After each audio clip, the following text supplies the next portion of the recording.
اب لڑی آ گئی دوسری عبادت والی، عبادت میں صوم۔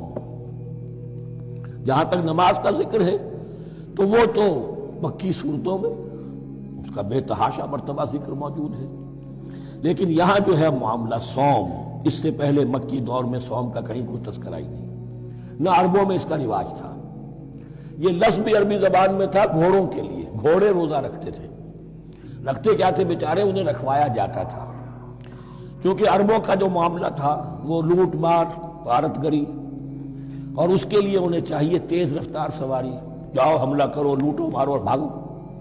اونٹ جو ان کی فضا اور ان کے ماحول کے لیے مناسب تھا وہ زیادہ تیز دوڑ نہیں سکتا، اپنی اس ضرورت کے لیے گھوڑا چاہیے تھا۔ گھوڑے میں عرب کا سخت موسم برداشت کرنے کی عادت نہیں، نازک جانور ہے، وہ پیاسا تو نہیں رہ سکتا 7 دن تک جیسے کہ اونٹ رہ سکتا ہے، بھوکا نہیں رہ سکتا، وہ لو کے تھپیڑے نہیں برداشت کر سکتا، لہذا عرب اس کو رکھواتے تھے روزہ۔ کھانا پینا بند کیا اور اس کے جو ہے منہ کر کے کھڑے ہو گئے جب گرم تیز ہوا چل رہی ہے، خود تو اپنے آپ کو لپیٹ لیا اپنے گھٹنے میں، خطرہ کہلاتا ہے وہ جو بھی کپڑا اوپر ہوتا ہے، اور وہ اس گھوڑے کو جو ہے وہ ساری آگ اس پر برس رہی ہے تاکہ اس میں عادت پیدا ہو جائے جھیلنے کی، برداشت کرنے کی۔ تو جنگ کے موقع پر کہیں یہ دغا نہ دے جائے، اگر یہی ہمت ہار گیا تو اس کا تو کیا کیا جائے گا، تو اصل میں سوار ہے جو مارا گیا۔ یہ روزہ ان کے ہاتھ تھا، لیکن جب حضور آئے مدینے میں تو یہاں یہود میں روزے کا رواج تھا۔ وہ ایک تو عاشورہ کا روزہ رکھتے تھے، اس لیے کہ وہ تاریخ تھی جس میں کہ نجات ملی تھی بنی اسرائیل کو فرعونیوں سے۔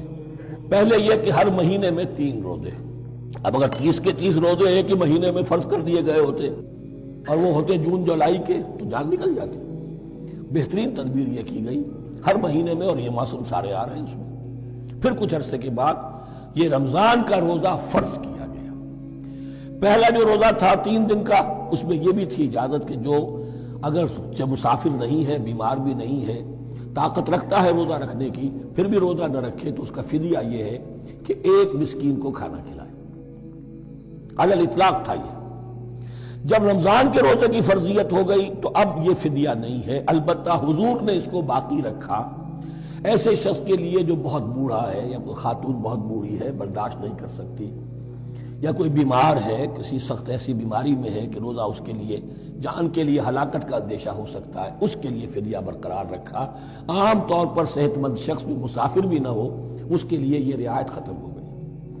یہ ہے ان آیات کی تعبیر جس پر میں پہنچا ہوں، اور بہت عرصے بہت پہلے پہنچ گیا تھا، لیکن چونکہ اکثر مفسرین نے یہ بات نہیں لکھی ہے تو میں جھجکتا رہا، لیکن بعد میں مجھے معلوم ہوا کہ مولانا انور شاہ کاشمیری رحمۃ اللہ علیہ کی رائے یہی ہے، تو مجھے اعتماد ہو گیا، اور پھر مجھے اس کا ذکر جو ہے یہ تفسیر کبیر میں امام راضی کے ہاں بھی مل گیا کہ متقدمین کے ہاں یہ رائے موجود تھی کہ پہلی 2 آیتیں جو ہیں اس روزے سے متعلق یہ رمضان کے روزے سے متعلق نہیں ہیں، بلکہ وہ 3 ہر مہینے کی 13، 14 اور 15 ایام 20 کے روزے حضور نے بعد بھی رکھے ہیں نفلاً، لیکن شروع میں یہ 3 روزے رکھنے کا حکم دیا گیا تھا۔ پہلی 2 آیتیں اس 6 آیتوں پر مشتمل رکوع، اور یہ ایک عجیب مقام ہے۔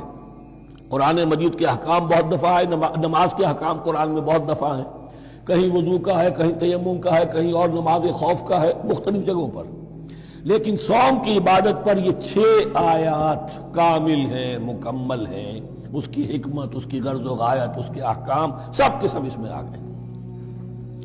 اب پہلی 2 آیتیں کون سی ہیں؟ یا ایھا الذین آمنوا کتب علیکم الصیام کما کتب علی الذین من قبلکم لعلکم تتقون۔ اے ایمان والو، تم پر بھی فرض کیا گیا روزہ رکھنا جیسے کہ فرض کیا گیا تھا تم سے پہلوں پر، تاکہ تمہارے اندر تقوی پیدا ہو جائے۔